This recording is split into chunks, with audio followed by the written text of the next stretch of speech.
तो देखिए हम लोग स्टार्ट करते हैं सिलेबस। सबसे पहले हम लोग डिस्कस करेंगे एसी और डीसी वाइंडिंग के बारे में, ठीक है ना।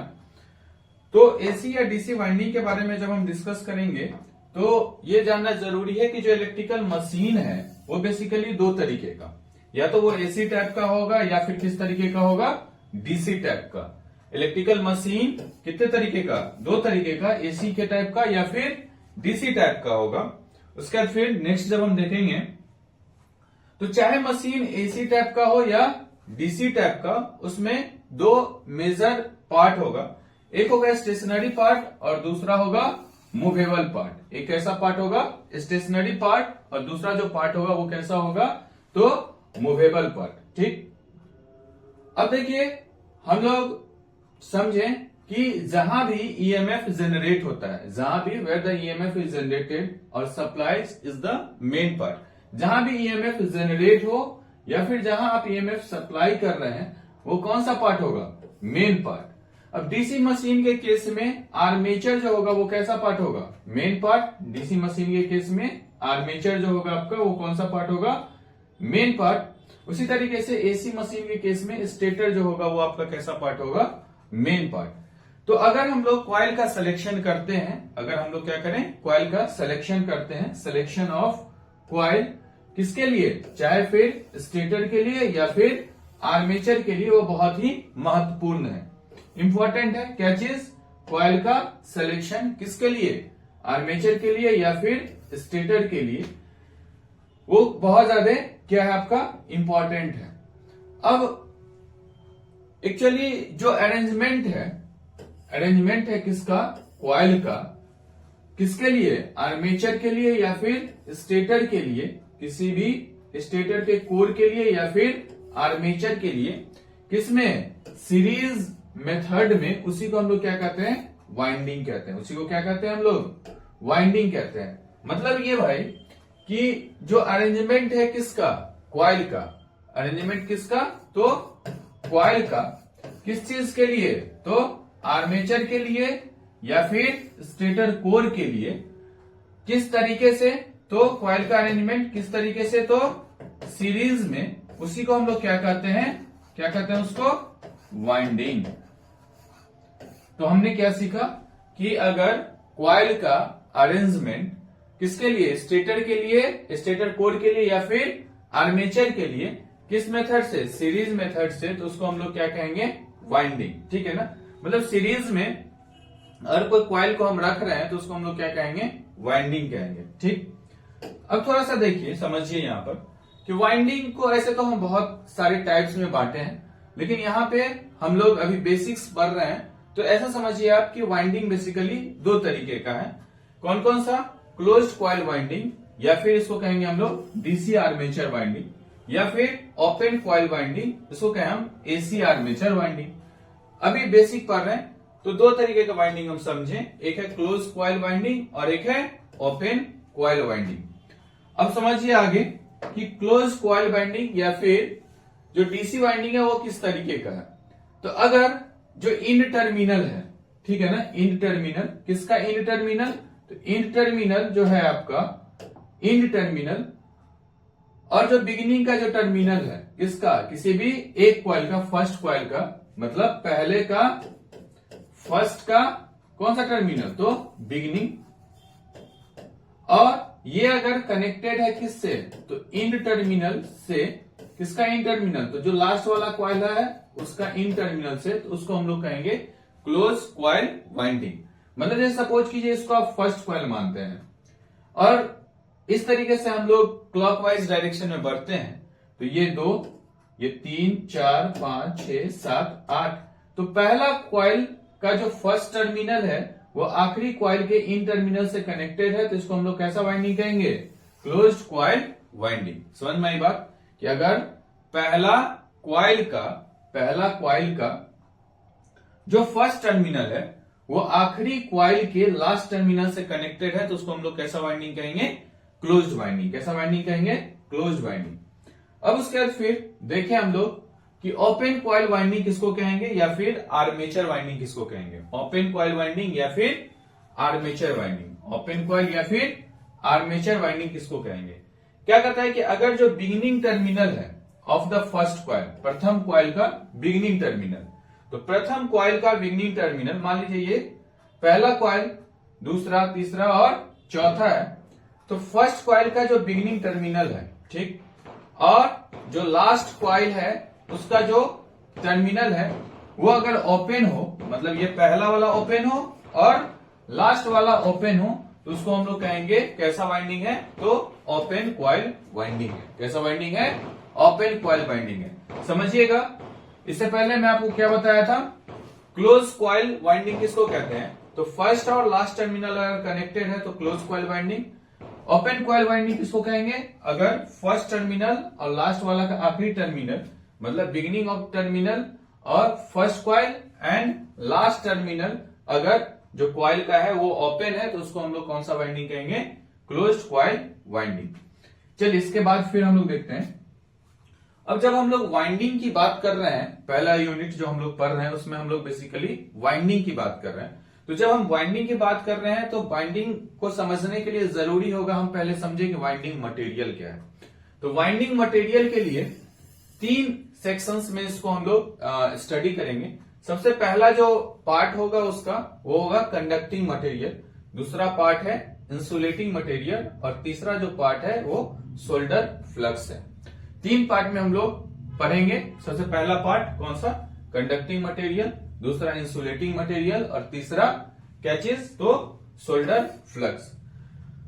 तो कंडक्टिंग मटेरियल, इंसुलेटिंग मटेरियल और सोल्डर फ्लक्स, इस 3 पार्ट में हम लोग वाइंडिंग को पहले समझे। वाइंडिंग को एक्चुअली वाइंडिंग के मटेरियल को समझे कि वाइंडिंग का मटेरियल हम लोग के पास जो है वो कैसा है, क्या बिहेवियर है उसका, ये सारा चीज हम लोग समझे। वाइंडिंग मटेरियल तो सबसे पहले पढ़ेंगे कौन सा पार्ट इसका, तो कंडक्टिंग मटेरियल के बारे में। कंडक्टिंग मटेरियल किसको कहते हैं, हम लोग बहुत बच्चा से ये सब चीज पढ़ते हैं, हम लोग जब छोटे थे उस समय से पढ़ते हैं। कंडक्टिंग मटेरियल किसको कहते हैं, ऐसा मटेरियल जिसमें इलेक्ट्रॉन्स एबल टू फ्लो, जिसमें इलेक्ट्रॉन्स जो है सो इलेक्ट्रॉन्स के पास मूव करने की क्षमता हो, फ्लो करने की क्षमता हो किसी भी मटेरियल के अंदर, उसको हम लोग कैसा मटेरियल कहते हैं, कंडक्टर कहते हैं। मतलब अगर कोई इस तरीके का मटेरियल है तो इसमें जो इलेक्ट्रॉन्स है वो फ्रीली क्या कर सके, मूव कर सके, मतलब इसके आउटर मोस्ट सेल में जो इलेक्ट्रॉन्स है वो क्या कर सके, फ्रीली मूव कर सके, तो उसको हम लोग क्या कहते हैं, कंडक्टर कहते हैं। अब बहुत ज्यादा डीप में मैं आपको इधर कंडक्टर नहीं बता रहा, इंसुलेटर्स नहीं बता रहा, एनर्जी लेवल का डायग्राम नहीं बता रहा। अब बस ये समझ लें, अब पढ़ाना है तो थोड़ा थोड़ा बता देना है, बस बहुत ज्यादा डीप में नहीं बता रहा मैं। तो इसका एग्जांपल जैसे कॉपर है या फिर एल्यूमिनियम है। इसके बाद समझिए आप कि conductor of different shape, size and diameter और number with insulating cover in the form of wire is called conducting material. Conducting material किसको कहेंगे कि अगर कोई कंडक्टर अलग अलग शेप और साइज में, अगर कोई कंडक्टर अलग अलग साइज में, शेप्स में और डायमीटर में किसके साथ, किसी भी इंसुलेटिंग कवर्स के साथ वायर के फॉर्म में है, तो उसको हम लोग कहेंगे कंडक्टिंग मटेरियल्स। ठीक है, अब समझिए जैसे कोई कॉपर का वायर है, जिस वायर के ऊपर कोई इंसुलेटिंग मटेरियल का कोटिंग है, वो कॉपर का वायर अलग साइज का हो सकता है, अलग लेंथ का हो सकता है, अलग डायमीटर का हो सकता है, तो उसको हम लोग कहेंगे कंडक्टिंग मटेरियल। ठीक है, कंडक्टिंग मटेरियल किसको कहेंगे, तो ऐसा मटेरियल, ऐसा कंडक्टर जो अलग अलग साइज का हो, शेप का हो और अलग डायमीटर का हो, अलग नंबर्स में हो, उसको हम लोग कहेंगे कंडक्टिंग मटेरियल्स। जो कंडक्टिंग मटेरियल्स है उसका जो रेंज है वो वायर का, वो रेंज SWG में हम लोग रिप्रेजेंट करते हैं। SWG का मतलब होता है स्टैंडर्ड वाइड गेज। ठीक है ना, SWG का मतलब होता है स्टैंडर्ड वाइड गेज। गेज किसको कहते हैं, तो गेज एक्चुअली क्या है, विड्थ है ऑफ समथिंग या फिर डिस्टेंस बिटवीन टू थिंग। ठीक है ना, किसी दो चीजों के बीच का जो डिस्टेंस होता है उसको हम लोग कहते हैं गेज। जैसे गेज शब्द सुनते होंगे आप बार बार रेलवे में, कि दो पटरी जो होता है उसको हम लोग मीटर गेज कहते हैं, ब्रॉड गेज कहते हैं, नैरो गेज कहते हैं। तो एक्चुअली क्या है, दो पटरी के बीच के डिस्टेंस को वहां गेज कहा गया है। तो इसी तरीके से एक्चुअली में दो चीजों के बीच का जो डिस्टेंस होगा उसको हम लोग क्या कहेंगे, विड्थ कहेंगे। तो ये क्या है, विड्थ है किसी भी चीज का, या फिर डिस्टेंस है दो चीजों के बीच का। तो रेंज जो है वायर का वो हम लोग लिखते हैं गेज में। तो 12 गेज से 48 गेज का कंडक्टिंग मटेरियल हम लोग इस्तेमाल करते हैं। आगे बढ़ेंगे। अब है कंडक्टिंग मटेरियल्स का हम लोग टाइप थोड़ा सा पढ़ते हैं कि कंडक्टिंग मटेरियल का टाइप कैसा है। तो देखिए, इनमल्ड कॉपर वायर। इनमल्ड कॉपर वायर किसको कहते हैं, अगर कॉपर का वायर जो है वो कोटेड हो बहुत ही पतला लेयर ऑफ वार्निश से, बहुत ही पतला थिन लेयर ऑफ वार्निश से, तो उसको हम लोग इनेमल्ड कॉपर वायर कहते हैं। अब ये इसका जो रेंज होगा वो कितना, 12 SWG से 48 SWG तक होगा। अगर इसी में थोड़ा सा कंडक्टिंग मटेरियल के स्टैंडर्ड को थोड़ा सा बढ़ाते हैं तो हम लोग कह देंगे क्या चीज, सुपर इनेमल्ड कॉपर वायर। तो सुपर इनेमल्ड कॉपर वायर किस तरीके का होगा, अगर डबल कोटिंग हो वार्निश के लेयर का तो उसको हम लोग सुपर इनेमल्ड कॉपर वायर कहते हैं। सबसे पहले इनेमल्ड कॉपर वायर मतलब अगर कॉपर वायर पे कोटिंग है किसका, बहुत ही थिन लेयर वार्निश का, तो उसको हम लोग इनेमल्ड कॉपर वायर कहते हैं। अगर मान लीजिए कि डबल लेयर ऑफ कोटिंग है किसका, तो वार्निश के लेयर का, तो उसको हम लोग कहते हैं सुपर इनेमल्ड कॉपर वायर। अब देखिए तीसरा है सिंगल कॉटन कवर, मतलब ऐसा कॉपर वायर जिसपे सिंगल कॉपर वायर ऐसा जिसपे कवर्ड हो सिंगल लेयर और double layer of cotton thread का। मतलब अगर ये सपोज कीजिए कॉपर का वायर है तो इसके ऊपर सिंगल या डबल लेयर क्या चीज का हो, तो थ्रेड का, किस चीज के थ्रेड का, तो कॉटन के थ्रेड का, तो उसको हम लोग कहेंगे सिंगल कॉटन कवर या फिर शॉर्ट में SCC कहेंगे। ठीक है, हम लोग अभी पढ़ रहे हैं क्या चीज, तो क्या पढ़ रहे हैं, कंडक्टिंग मटेरियल पढ़ रहे हैं। क्या पढ़ रहे हैं, कंडक्टिंग मटेरियल। ठीक, हम लोग वाइंडिंग मटेरियल में क्या पढ़ रहे हैं, कंडक्टिंग मटेरियल। वाइंडिंग मटेरियल में 3 चीज आपको पढ़ना है, कंडक्टिंग मटेरियल, इंसुलेटिंग मटेरियल और सोल्डर फ्लक्स। ठीक है, ये 3 चीज हमको मटेरियल में पढ़ना है। फिर उसके बाद हम बाइंडिंग का टाइप्स या बाइंडिंग का जो भी आगे का कंसेप्ट होगा उस सबको समझेंगे। फोर्थ जो टॉपिक है वो क्या है, डबल कॉटन कवर। अगर मान लीजिए कॉपर वायर जो कवर्ड हो double layer of insulation cotton, अगर डबल लेयर इंसुलेशन कॉटन से कवर्ड हो क्या चीज, कॉपर का वायर, तो उसको हम लोग कहेंगे DCC यानी कि डबल कॉटन कवर्ड।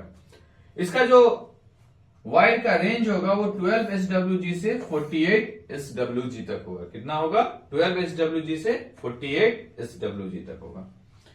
आगे बढ़ेंगे, फिर देखेंगे फिफ्थ वन इज है single silk covered copper wire. मतलब अगर सिल्क का इस्तेमाल कर रहे हैं हम लोग कवर करने के लिए वायर को, तो उसको हम लोग कहेंगे single silk covered copper wire. इसमें जो रेंज होगा वो कितना होगा, 16 SWG से 47 SWG तक। फिर 6th पॉइंट जो है वो क्या है, double silk covered copper wire. अगर डबल थ्रेड का इस्तेमाल कर रहे हैं, अगर हम डबल लेयर का इस्तेमाल कर रहे हैं किसका, सिल्क का, किस चीज के लिए, तो कवर करने के लिए वायर को, तो उसको हम लोग कहेंगे double silk covered copper wire. इसका रेंज होगा 14 SWG से लेकर के कितना, तो 48 SWG तक। ठीक है, फिर आगे बढ़ेंगे हम लोग। देखिए 7th जो है वो PVC कवर्ड कॉपर वायर है। अगर वायर जो हम लोग इस्तेमाल करते हैं समर्सिबल में, तो समर्सिबल पंप के वाइंडिंग में जो इस्तेमाल करते हैं वो कैसा होगा, PVC covered copper wire. Wire use in submersible pump winding, इस तरीके के पंप के जो पानी के नीचे जाएगा, तो हम लोग जो इस्तेमाल करते हैं उसका नाम है PVC कवर्ड कॉपर वायर। 8वां जो है स्ट्रिप कंडक्टर्स। अगर मान लीजिए कोई जैसे स्टेटर का कोर है उसमें अगर हम स्ट्रिप्स डालते हैं तो उसको जैसे कंडक्टर का सीधा स्ट्रिप होता है तो उसको हम लोग कहते हैं strip conductors. Wire used for winding of electricity production machine. Generally electricity production का जो मशीन्स है उसमें जो कंडक्टर इस्तेमाल करते हैं तो उसको हम लोग कहते हैं स्ट्रिप कंडक्टर्स। अभी देखिए, इससे पहले हम लोग कंडक्टिंग मटेरियल पढ़ रहे थे। अभी यहां से पढ़ेंगे हम लोग क्या चीज, इंसुलेटिंग मटेरियल्स के बारे में। क्या पढ़ेंगे, इंसुलेटिंग मटेरियल्स के बारे में। तो देखिए, ऐसा मटेरियल जिसमें फ्री इलेक्ट्रॉन्स ना हो या फिर इलेक्ट्रॉन्स फ्रीली मूव ना करे, उसको हम लोग इंसुलेटर्स कहते हैं। जैसे वुड है, इंसुलेटर्स है, और भी बहुत सारा मटेरियल है जो कैसा है, इंसुलेटर्स है। In case of winding different type of insulating materials are used. अब कोई कंडक्टर है तो उसको एक दूसरे से सेपरेट करने के लिए हम लोग इंसुलेटर्स का इस्तेमाल करते हैं। तो जब हम कंडक्टर के बारे में पढ़े हैं तो मेरे को इंसुलेटर्स के बारे में ही पढ़ना होगा। अब देखिए, इंसुलेशन पेपर शीट्स। अब एक दूसरे को सेपरेट करने के लिए हम लोग पेपर शीट्स का इस्तेमाल करते हैं।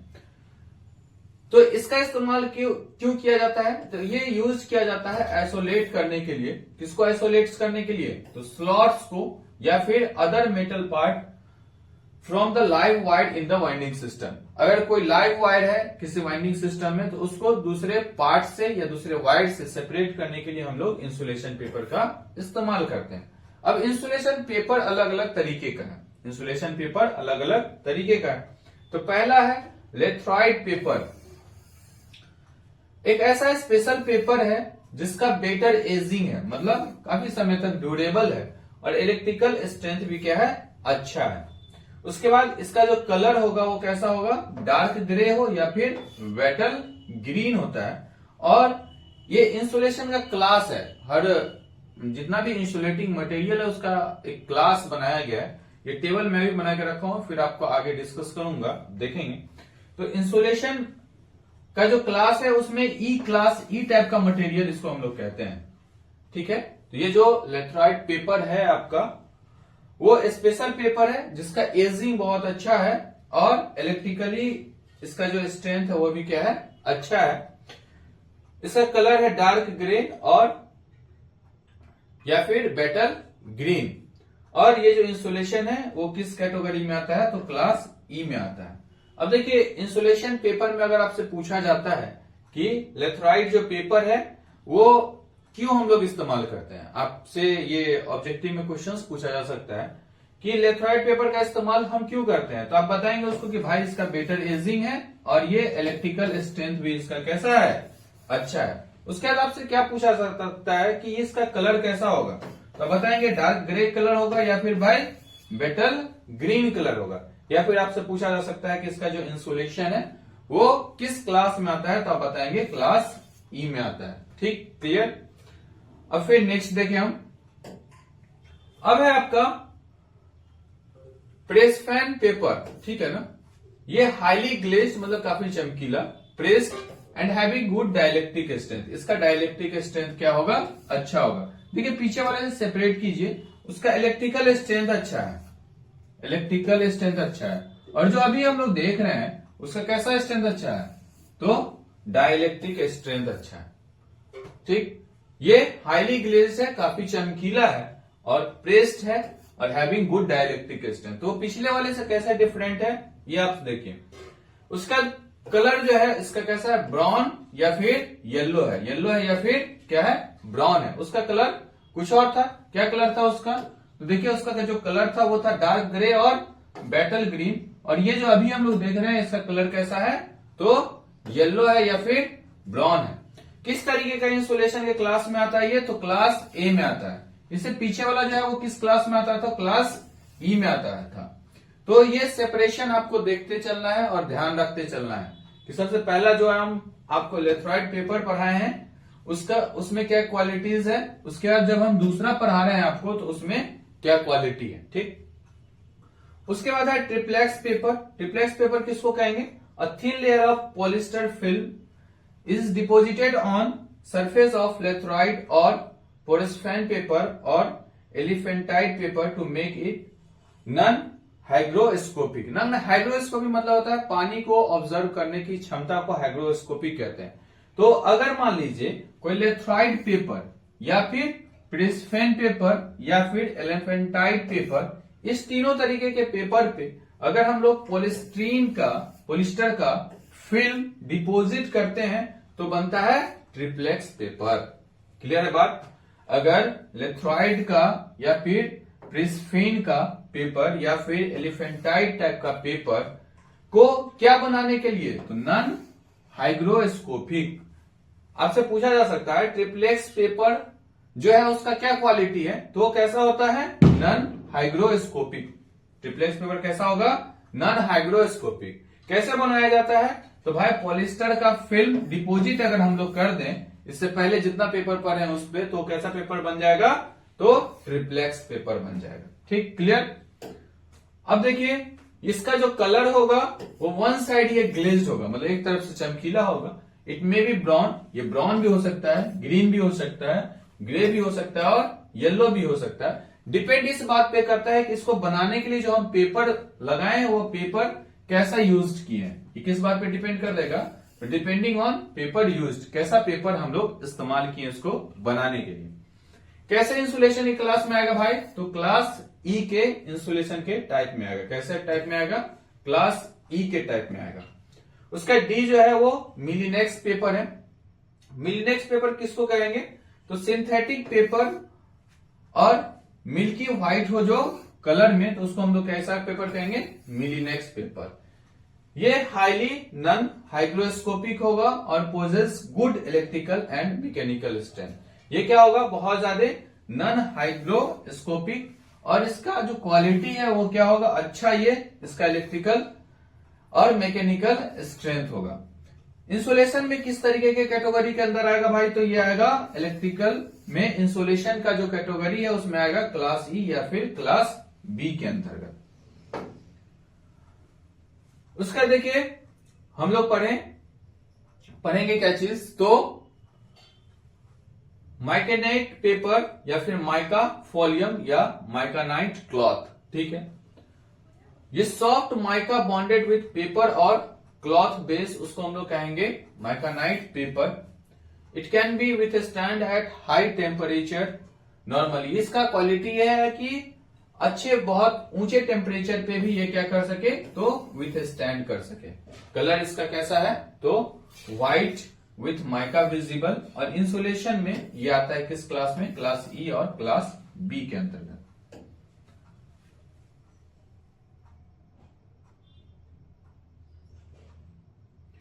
अब देखिए इंसुलेटिंग मटेरियल में जो इंसुलेटिंग क्लॉथ है उसके बारे में समझिए।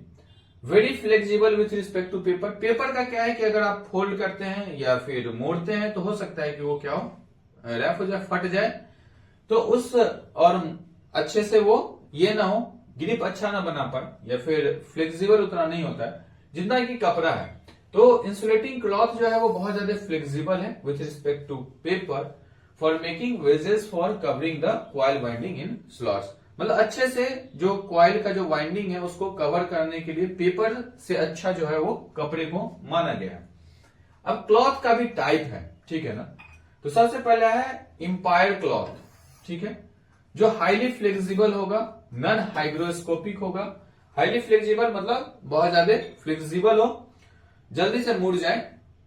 नॉन हाइग्रोस्कोपिक का मतलब क्या है कि पानी को एब्जॉर्ब करने की क्षमता।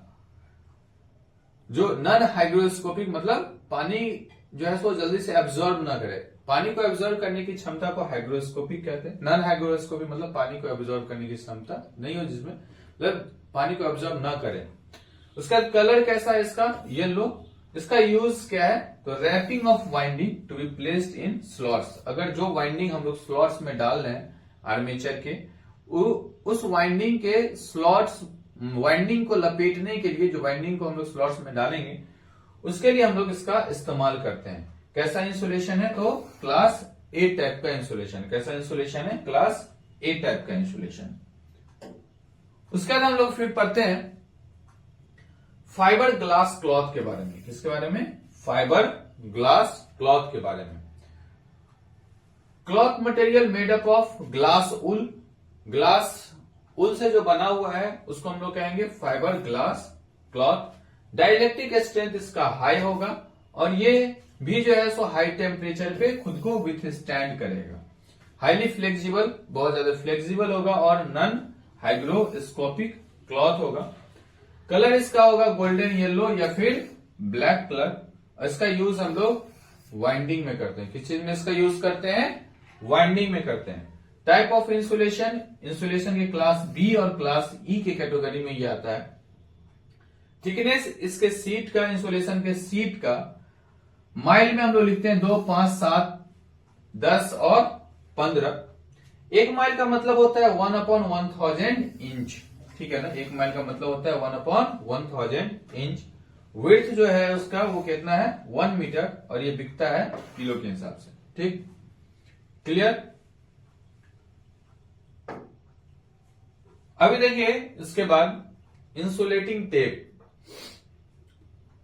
इंसुलेटिंग टेप क्या है? It is used to wrapping of it is used for wrapping of conductors और group of conductors for winding. बहुत सारे कंडक्टर को या फिर ग्रुप ऑफ कंडक्टर्स को रैप करने के लिए जो इस्तेमाल होता है उसको हम लोग कहते हैं इंसुलेटिंग टेप्स। अब इंसुलेटिंग टेप का भी अलग अलग टाइप्स है। इंसुलेटिंग टेप का भी क्या है? टाइप्स है। जैसे पहला पढ़ते हैं हम लोग कॉटन टेप, ठीक है। पहला पढ़ते हैं हम लोग क्या चीज? Cotton tape. कॉटन टेप कैसा होता है? Available with cross and stairs of an fabric. एक अलग टाइप का फैब्रिक से बना होता है, उसको हम लोग कहते हैं क्या चीज? तो कॉटन टेप। इसका कलर है व्हाइट, और टाइप ऑफ इंसुलेशन के कैटेगरी में ये क्लास ए और क्लास ई के कैटेगरी में आता है, ठीक है ना। Cotton tape. उसके बाद फिर है fibre glass tape. Available as hygroscopic और नॉन हाइग्रोस्कोपिक, दोनों तरीके का है। हाइग्रोस्कोपिक भी और नॉन हाइग्रोस्कोपिक भी। Highly dielectric strength, dielectric strength काफी ज्यादा अच्छा है। With stand at high temperature, अच्छे हाई टेम्परेचर पे ये ठहर सकता है। टाइप्स ऑफ इंसुलेशन में है क्लास ई, क्लास बी और क्लास एफ। इसका जो थिकनेस है वो 2, 5, 7, 10 माइल है, और जो चौड़ाई है यानी वाइड जो होगा वो 12 mm, 19 mm और 25 mm। ये जो टेप है वो रोल्स के फॉर्म में होता है, 25, 50 और 100 मीटर के रोल्स के फॉर्म में। तो आपसे पूछेगा अगर कि फाइबर ग्लास टेप जो है वो कैसा नेचर का है, तो दोनों तरीके का है भाई, हाइग्रोस्कोपिक, नॉन हाइग्रोस्कोपिक। तो पूछेगा अगर कि अगर भाई डाइलेक्ट्रिक स्ट्रेंथ के बारे में बताओ तो कैसा डाइलेक्ट्रिक स्ट्रेंथ, तो हाई डाइलेक्ट्रिक स्ट्रेंथ। अगर पूछेगा आपसे कि भाई बताइए ये हाई टेम्परेचर पे रेसिस्ट करेगा कि नहीं करेगा, तो हाँ बिल्कुल हाई टेम्परेचर पे रेसिस्ट करेगा। पूछेगा अगर कि किस क्लास के इंसुलेशन में आता है, तो क्लास ई, क्लास बी और क्लास एफ टाइप के इंसुलेशन में आता है। थिकनेस कैसा है इसका? इसका जो थिकनेस है वो 2, 5, 7 और 10 माइल है। कितना है? 2, 5, 7 और 10 माइल। और चौड़ाई कितना है? 12 mm, 19 mm और 25 mm। रोल्स किस तरीके के रोल्स के अंतर्गत आता है? तो 25, 50 और 100 मीटर के रोल्स में ये आता है। तो ये हम लोग पढ़ रहे थे फाइबर ग्लास टेप के बारे में, ठीक।